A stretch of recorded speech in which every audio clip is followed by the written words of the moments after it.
Welcome to the Church Communications Podcast. We want to help you become a church communications expert. We understand it's a challenging and ever-changing role because we worked in the church too, which is why we built a community of over 30,000 church leaders that are ready to support and cheer you on. Your hosts for the show are Katie Allred, Kenny Jahng, with special guest host from the Church Communications team. They're here to help you and equip you to better reach your community. We'll talk shop with practitioners, professionals, and communications experts about what's working, what's not, and what's next.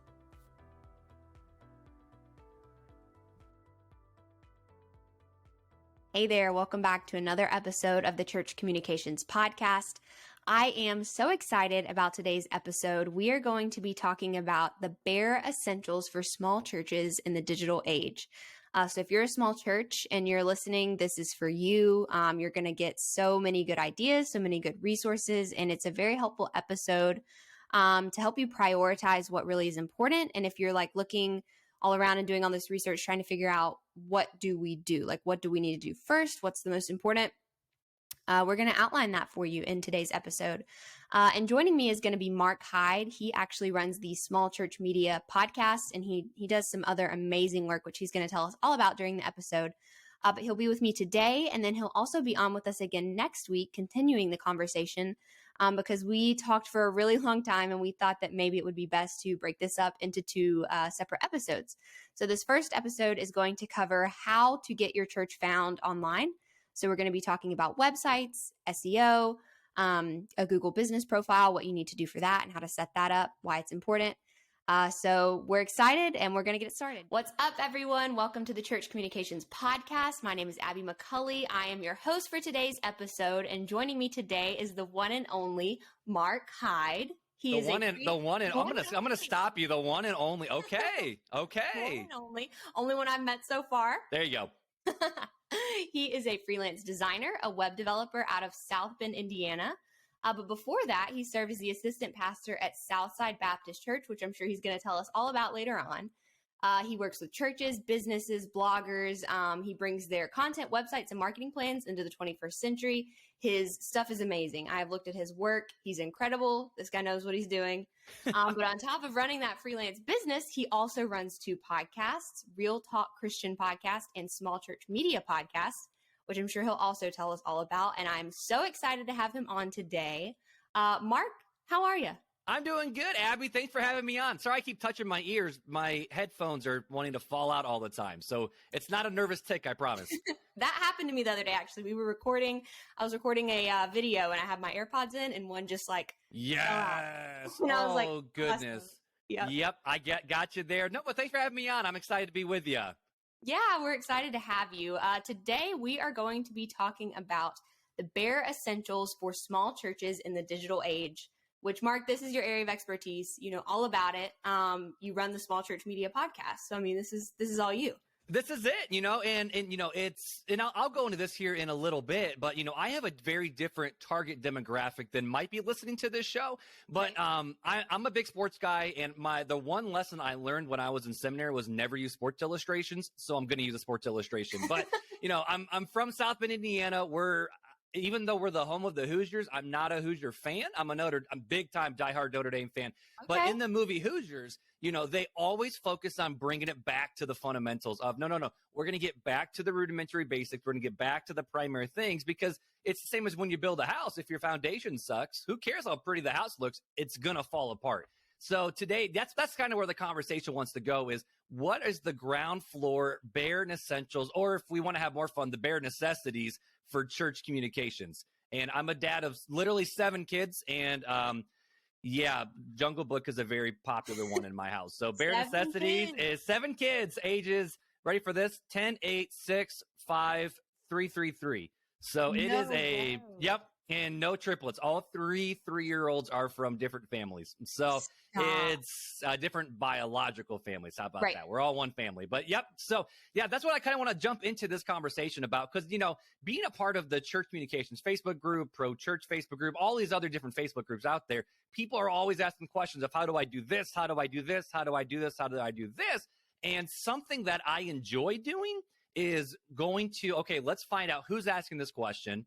why are they asking this question? And let's see if they have the other foundational frameworks in place. And most of the time, in my opinion, sadly, they don't. And so, yes, we need to build off and do some really, really cool things. But I feel like we need to take a step back, strip everything away, get back down to that foundational subfloor, just the basics of digital. I don't even want to say digital marketing, but digital communication. And if we can get literally the bare essentials down pat, everything else will just fall into place. Could not agree more. So let's get started and talk about what makes a bare essential for a small church, right? Like, what is that foundation? Yeah, definitely. And so I would say, the foundation are literally what is absolutely necessary for a church to do ministry in this day and age. And to be honest with you, I already know some people are going to be very mad at me and upset with me that I don't say certain things. I know that Katie, at time of recording at least, posted that one post in the Facebook group about, give a hot take of an unpopular opinion. I said live streams are overrated. I'm like, I want to watch the world burn and see what happens. And I'm also very pro when it comes to bulletins. I'm very pro when it comes to doing a lot of different things. But at the end of the day, it's more the fact of people, yes, might disagree with me. But if you let me kind of spin the wheel a little bit and grind the gears, we can literally, I think we can all come to an agreement of this. These are the primary tools that you literally need to have in order to actually not just grow your church or grow your ministry or get this amazing online platform, but the rudimentary basics of if you have these things in place, you'll be fine. But if you skip any one of these steps, you're going to be sure to fall through the cracks somewhere. And I do want to say this as well before we get into the conversation.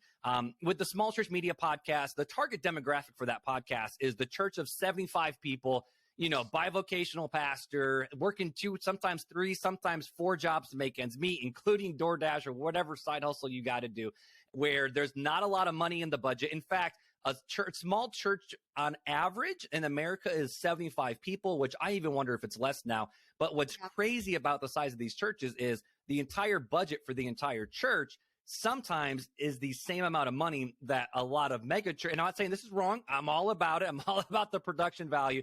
A lot of mega churches' camera budget is more than a small church's entire operational staff, everything budget. And so when we're having these conversations, especially around this, that's primarily who I speak to, is these pastors who are super small, sometimes backwoods churches where they're just like, I don't have time to do everything. So what is the bare minimum that I have to do in order to do well online? And so that's where this conversation is kind of stemming out of.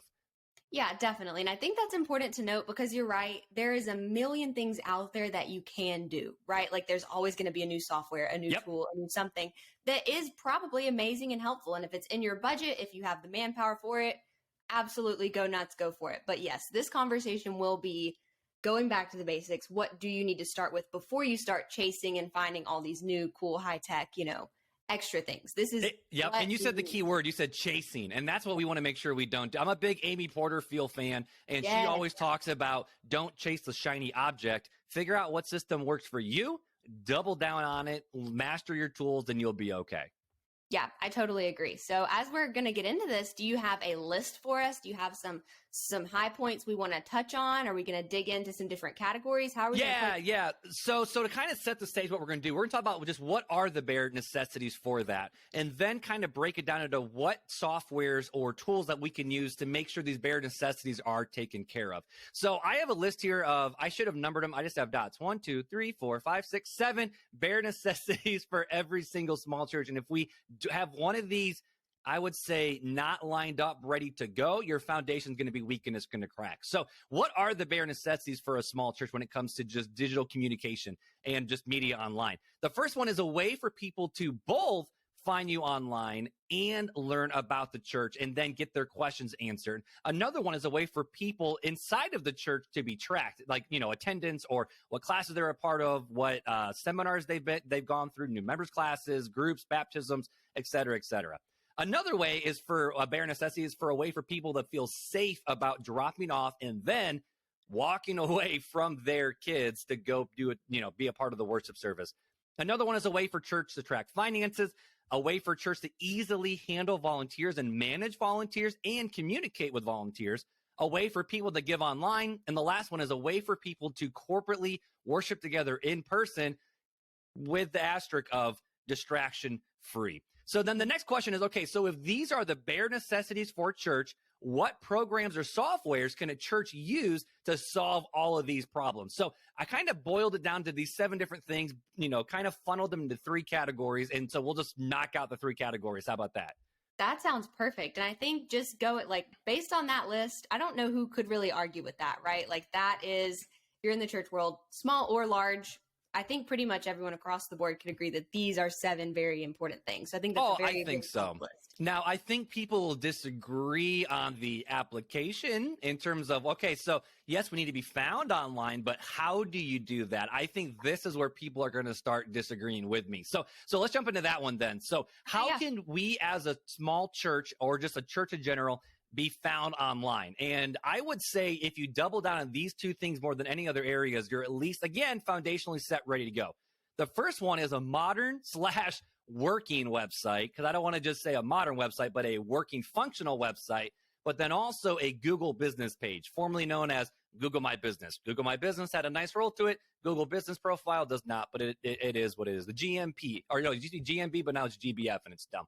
But it's okay. It's fine. But to be found online, you have to have a modern working website and Google My Business page. So to start with websites, first we got to ask the question of why does the church even need a website? And if you as a small church communicator are listening to this conversation with me and Abby right now, I can promise you that you're going to have a website, because if you're online and Facebook trying to do these things, you're going to have some sort of church website in place. But the importance of having a website, just to make sure we're all on the same page, is it lets you systematically organize your information about your church in such a way that it answers people's questions about your church, including where's the location, when do you worship, what ministries do you have, what's the church culture, and my favorite word, what's your church vibe? Is it a liturgical style? Is it modern? Is it lights and sounds? All those different questions that people want to know before they walk in. And then what makes your church you? Literally, what makes your church different? Because yes, as Christians, we're all called to preach the gospel. We're all about the Great Commission. We're all about loving God and loving our neighbor as ourselves. But what makes your church you? Are you all about, we're impacting this, we're all about one life at a time. We focus on groups. We focus on the weekend worship experience. That's what people actually want to know about your website. But what makes a website different from social media is you control how you want people to see it, use it, and interact with it. So like on Facebook, you can pop pictures and quotes and phrases and whatever. Instagram, you can do stories to engage with your audience, reels to grow your audience. But at the end of the day, those are just snippets. I call it social media windows that peer into the building, or it's kind of like a sandwich board outside where, it just gets people inside of your business. And then when people walk into the business, like Starbucks, for example, they might draw you in with one certain product, but then that you see the menu that they want you to see. Now, obviously, there's a secret menu at Starbucks, but if you're just walking in for the first time, you're like, I don't know what to do. They systematically set up their menu in such a way where you figure out what you want to have and what you want to order. And the same way goes for church as well. So social media, in my opinion, is just the window that peers into your church, whereas your website is literally the front door into your church. And I can guarantee that someone will not walk into your church building before they actually go onto the website, that's why I think that's the most foundational piece you have to have. You got to have a church website that actually looks good and is functional as well. Well, definitely. And you want to, like you said, set people's expectations, because I think about I don't really go to a restaurant that I've never been to before without looking them up. Yep. One, to see, like you said, what's the vibe? Let's do a vibe check real quick. What's the atmosphere can I expect? What kind of food can I expect? How do I need to dress? I would like to see pictures of the environment to sort of get kind of an idea of what I want to wear. And so we do that in other parts of our lives. So why would we not expect people to do that, before they visit a church for the first time? And here's the deal that a lot of churches get wrong when it comes to website is your website is not for your church people. It's for visitors to learn about your church. So why don't you just lean into that? And, I came out of the conservative, independent, fundamental, we're the only ones going to heaven Baptist church. That's how I grew up. Literally pulpit thumping, soul winning, feet on the ground, loving Jesus. And hey, man, that's how I grew up. That is not how I am at all anymore. But that's how I grew up. And a lot of these churches, we say we want to love our neighbor as ourselves. And if we ourselves, like what you said, like we're going on Yelp to see the reviews, there's 5 different coffee shops. What's the vibe? Like, my wife Beth has a very different vibe of the type of place she wants to go. If she works at a coffee shop, she wants a whole different vibe than what I want. I want sterile and white and clean. And she wants more of that homey feel. Like not like completely like homey, but she wants a more homey industrial vibe. Like we're both different people, so we gravitate towards different things. And that's not a bad thing for the church. Your church is positioned in such a way where you can reach the people that only you can reach. Why not just double down and lean into it? No, I totally agree. And like you said, we expect it from other places and we expect it from different people to want different things. And that's okay. Like that's not a bad thing. And that's something I think a lot of churches get caught up in is, this church is doing this really well. Let's do it just like them.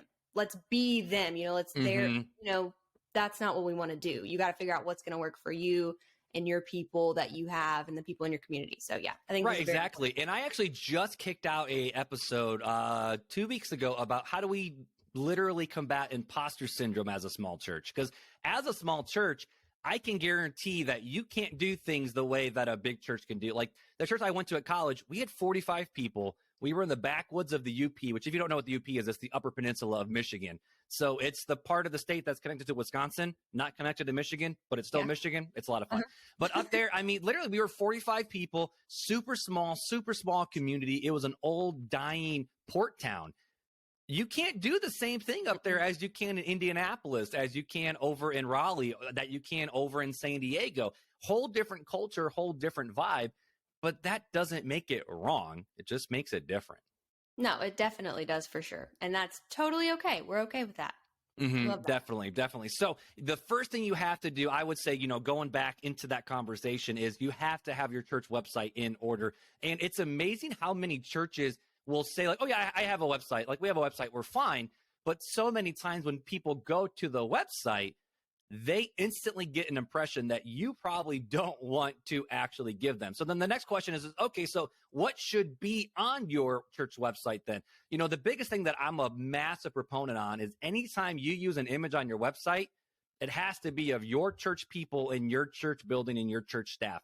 No questions asked. You can use, icons and other things to bring different illustrations in, but people want to see, okay, what do people in the service look like? And what are they dressed like? In fact, I did an episode a while back about the 6 different types of photos that you need for your church and how if you get one photo in each of the 6 categories, you literally showed someone exactly what to expect out of a worship, not in a worship service, but just worshiping with your church on the weekend. Like, what does the foyer look like? What do the kids' rooms look like? Is the pastor wearing a suit and tie or is he not? Like if I walk in with a hoodie and a flat bill, am I going to be burned at the stake or am I going to look just like the worship pastor? Like people actually want to know these questions. And yes, we need to tell them, we need to have an FAQ, but pictures literally speak 1,000 words that words never can. So you have to get pictures of your church people. And you can do all this with a teenager and an iPhone. It's really that simple. You can do it literally. I mean, with the iPhone nowadays, like they're so powerful where you don't necessarily need to get these perfect captured professional photos, even though I think you should. Literally just say, hey, you're 13, 14, walk around and just take pictures. Take 1,000 of them. You may only get 2 good ones, but those are 2 good photos that you did not have last week. So that's just what I would say. Yeah. Another one I would say that too. Oh, like, go ahead. No, sorry. You don't want you don't have to, that's what I was just going to tell people. Like you don't have to have a professional camera. You don't necessarily have to hire someone. And it just does so much, I think, for like the personal element of it too. Like it's just so much more inviting than to see a bunch of stock photos. Cause then I think some church websites sort of end up looking like a doctor's office page or something, it's just like generic, like everyone looks the same. It's like very like shiny, like pretty all coordinated and matching. And not that you can't do that on your church website. Obviously you can, and you can hire someone and you can curate that. But I would rather see some real pictures of some real people in the church from an iPhone than I would a whole bunch of like, iStock photos. So. Yeah. And even if it's not great, like, I'm getting to the weird age where yes, I'm a millennial. Yes, I'm all about, production and value and all those different things. But I'm also realizing that my preferences are starting to change in the worship service. Like it's so funny. It's like the background I'm starting to lean into more is more of a liturgical style of service. Like that's what I actually enjoy, partially because my brain literally is scattered all day long. Or I walk into a church service, I know exactly what to expect, and it's clean and it's orderly. But I'm also not necessarily looking, and this is where the beautiful thing for the small church can come into play, is I'm not looking for, like, when I was in my 20s, I wanted the lights, the sounds, the haze, like I wanted the whole freaking package. Like how Elevation does it, that's how I want to do it. But as I get to more of that, the older age, wow, I'm 30 and I'm saying I'm an older age, whatever. Older age, but I'm older age for you, Abby. How about that? But I'm starting to have different preferences and how I want to just worship on a Sunday. And it's okay if you aren't able to produce these things. Like, I see so many churches where it's like, we're trying to modernize our sanctuary. How do we do it? And I'll look at pictures and I'll say, don't. Just leave it. Just leave it and go for it. But at the end of the day, you have to have pictures, even if they're not great pictures, even if they're a little fuzzy or, they're not the most emotionally drawing in photos. Poor photos of your church are better than no photos of your church. So just do it.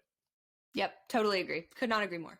Yep. And then I'll blow through these next ones so we can keep on moving. So the other things you need to have on your website besides just pictures is, you got to have general information about each ministry and not just hey, we have teens, but literally of where the teens meet, what door they go into, what time do they start, who are their leaders, what are their expectations, because parents want to know what am I getting into with each of the ministries. When I'm going to, my Sunday morning kids ministry, how does that work? Do your people take background checks? For nowadays, for certain people, based on what city you live in, do you still take temperature readings? Do you still require masks? Do you have all these different things? Do you let teenagers work with kids or not? How do you have all these different policies in place? And if you aren't able to answer the questions of the ministry, people are not going to know what to expect, which just like you, whoever said at a restaurant, if I don't know where to park, where to go in, or what to expect when I walk in, I get anxious and nervous and I'm already not trusting. And the same thing goes with our church. So you have to have not just to say that, hey, we have all these things, but actually break it down and actually spell it out for people.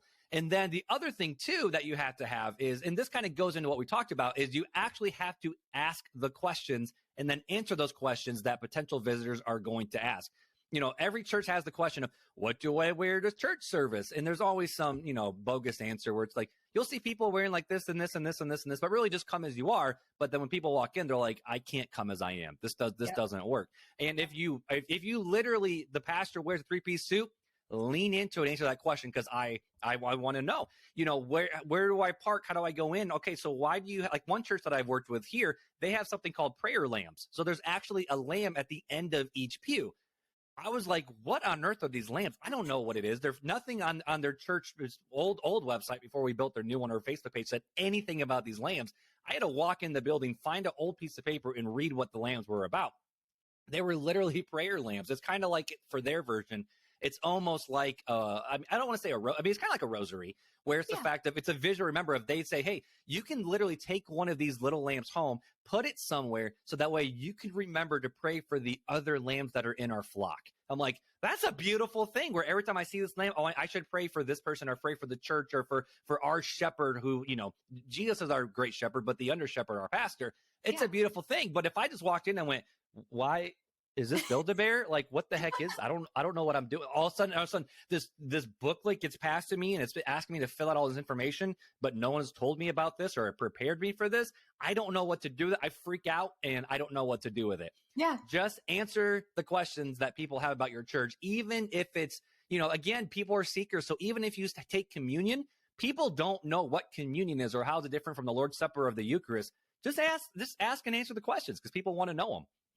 Yeah, for sure. And like you said, giving them all that on the front end so they don't have to come in and feel awkward or like nervous to ask someone or feel anxious going into it. Like, it's just a much better experience if you come in prepared and having all this ahead of time from the website. 100%. And even though I said, the website is primarily for visitors, your own church members have a very short attention span and a terrible memory. So they'll have questions too. Like, they'll be like, okay, wait, so how do I give online? Okay, let's go give online. I don't remember how to, like, literally our church's sermon page had to be built in such a way where old people would go to our church website first and then find our YouTube channel to watch online during COVID, or then go to Facebook. And we're like, just go to YouTube and find it. And they couldn't. So, there's still questions that your church members are going to ask.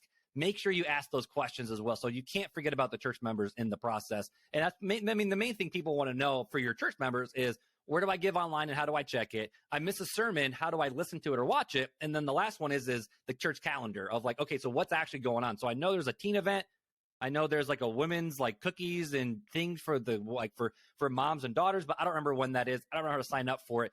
Over communicate on the website and just put the information right in front of people. And if you have all that stuff in place and you have the good pictures in place, and when I say modern format, I'm talking like mobile navigation menu, your font's big enough where people don't have to like, pinch and zoom and all those different things. Your buttons aren't flowing off the page. The pictures aren't going crazy. Like it actually looks good and makes sense, but it takes people on the journey to literally just answer the questions that they have.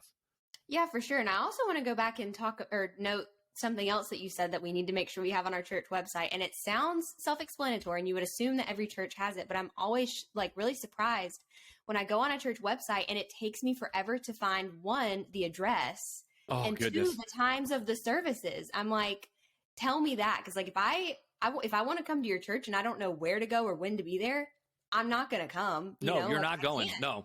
And like so many churches, you have to like go deep into the menu to like find this one little secret hidden spot where it's going to tell you when the services are. So that's an important one too. It's so important. And I mean, this is the beauty of what we'll talk about with Google My Business, where you can lean into that a little bit more as well. But literally people want to know where your church is located and what time to meet and should they come early and where do they park. If you answer the very rudimentary basic questions that you think a dummy should know, put them on your website because someone's asking those questions. And before I move on, I wasn't planning on doing this, but over on my website, smallchurch.media, I actually created the free church. I'll put it in front of my face.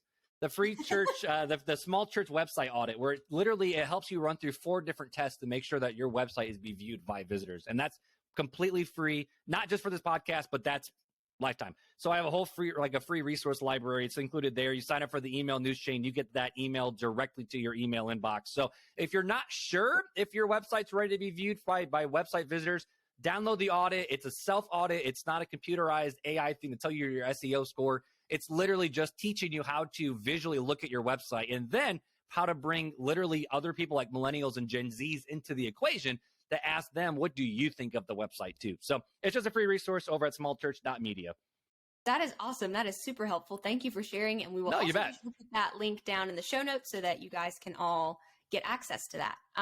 So tell us about Google My Business. Okay. How is it supposed to use that? So before I say how we're supposed to use it, I just need to say we have to use it. Okay. I have talked with so many people, especially I would say like the conservative Christians or I'll just be honest. Preppers don't like Google because Google knows everything. But at the end of the day, Google is king. Like we have to literally play by the rules that people are wanting to play by. And if you're not on Google, you don't exist. Like you literally don't. And there's so many churches and businesses, and I've actually have built websites for people. I'm like, hey, let's set up your Google My Business page. And they're like, I don't want to be on Google. And I'm like, oh, geez. Okay.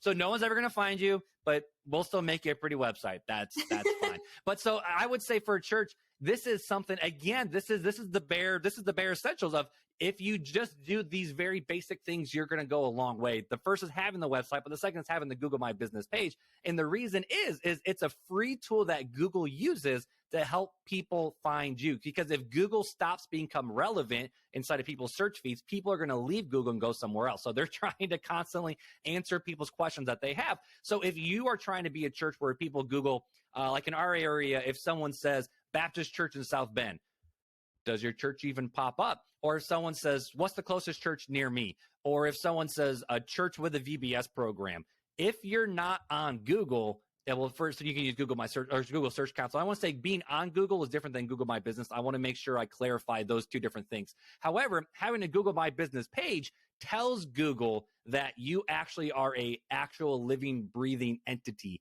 that you actually exist. And the really cool thing with Google, and this is more so, I want to make sure, because I know someone's going to, split hairs on me where it's like, well, you could be on Google without Google My Business page, which yes, that is true. You can still show up in the search results. But at the end of the day, when people start Googling things, Google has laid out the Google search results in such a way where they literally will start boosting people's ratings based on if they have a Google My Business page or not.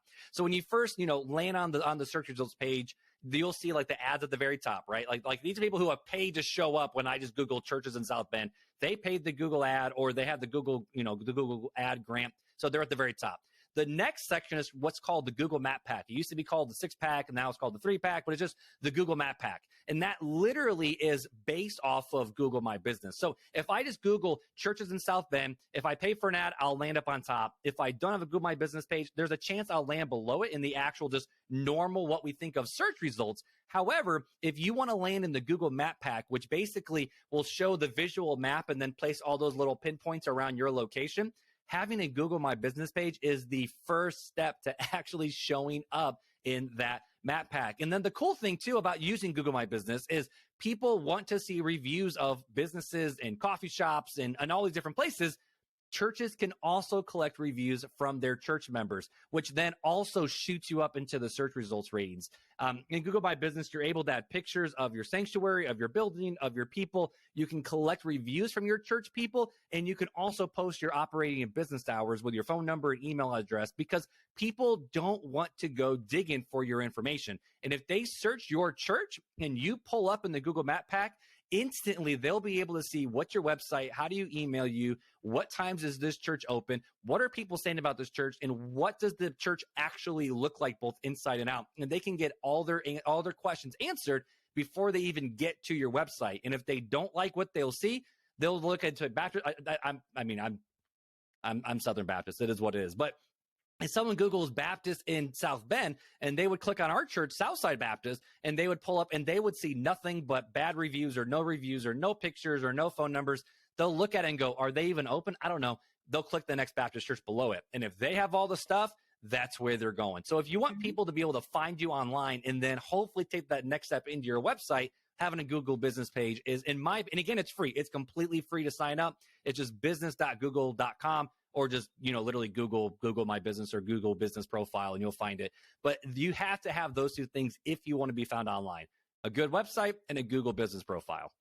No, I totally agree. And like you said, it just legitimizes it so much. Yes, that's a good word. So much more trustworthy. Like it, going back to our restaurant illustration, if I look up a restaurant on Google and I'm like, oh, my so-and-so friend told me about it, and I look it up and there's no pictures, there's no address, there's no reviews, I can't even find their website, I can't find their business hours, I'm going to be like, I think this place maybe isn't open. Is it even real? It's kind of sketchy, right? Like I'm probably not going to bother driving all the way there just to be like, oh, this place is closed. I was right. They don't even have anything on their Google profile. So it makes you seem way more legitimate, and you get way more trust, I think, from the person visiting on the outset. And in today's day and age, with all the stuff that's coming out with like the Mars Hill podcast and also like with the Hillsong documentary, people didn't trust the church already. And now they have proof of why they should not ever trust a corporate entity or any church for that matter. So the fact that, people already come in with a little chip on their shoulder of, I don't really trust you, but I know I need something, but I still don't trust you. We just had to constantly remove those barriers off people's backs and yes, provide a way. Cause obviously, I'm a firm believer in, yes, God opens the eyes of the blind and people can only follow God if God, opens up their eyes. But, man, we saw the responsibility to do what we need to do to help, share the gospel with Jesus and remove all barriers. There's an old quote where it's like, the only barrier that someone should have to following Jesus is the cross, not us. And so if we can just get our junk out of the way, answer all their questions, build as much trustworthiness as we can, maybe they can be able to that's a weird run on words. But maybe they'll be able to hear the gospel of Jesus and then they can choose to follow him. And so if we just remove those distractions and those barriers and build trust, build, a good reputation, and just literally come alongside people. If you say you love your neighbor, prove it online. Come alongside your neighbor, help them just answer all the questions that they have, and literally show them this is what it's going to look and feel like if you're here with us. But people also can't know that unless they first find you online. So you got to have a good website in order, got to have that Google business profile. I totally agree. I think it's being a good steward of the tools and resources that we have available to us. And like you said, it's free. So, it's not even like you're having to spend the money on this. That's true. Yeah. And so I do want to say, and that's it with that one. But I guess one thing to add. So again, we're talking small little church, 50, 60 people. What is the bare essentials to be found online? Notice I did not say social media. I am not putting social media into this category. We'll get into that here a little bit later. But literally, social media is not, in my opinion, an essential to be found online. Your website and your Google business profile are, though. Yeah, for sure. I think that we have hit what we need for websites. Is there anything else that people need to make sure that they have on their website? Because I'm kind of with you. I was curious where your social media piece was going to come in. So that's interesting. I'll be glad to circle back to that. But and I'm a big proponent of social media. I mean, you know, like with the podcast, like Real Talk Christian, we've literally have built an online community of people all over the world, South Africa, Northern Ireland. We have a listener in India, I think, who works at the U.S. consulate office, and we're all able to, and they found us because of social media. Yeah. We've created community around social media, but that's in my opinion, again, it's a beautiful piece, but it's not a foundation to being found online, because if your Facebook is doing great, but your website's not in order, people are still going to go from your social media to your website generally before walking in your church doors. So if you have a good social media presence, yes, that's a beautiful thing. But again, if your website's not in order, you need to get that in order first before you double down on all social media efforts, in my opinion. Totally agree. Yeah, for sure. All right, my friend, that was just part 1. Next week, I am so excited. We're going to continue the conversation with Mark Hyde about the bare necessities for small churches in the digital age. So we will hear more from him. He's going to share some more great insights, some more resources. We're going to talk about some really cool stuff, like how you should be using your CHMS effectively, how you can run your Sunday morning service more efficiently. And it's going to be great. It really is fantastic. And so be sure to tune in next week. Thanks for joining us for this episode of the Church Communications Podcast. If you want to learn more, join over 30,000 church leaders in our Facebook group at churchcommunications.com/group. If you liked today's episode, be sure to subscribe and leave a review. It's the most impactful way you can help us reach more church leaders and equip them to better communicate for the church. Finally, don't forget to check out our website at churchcommunications.com. Thanks for listening.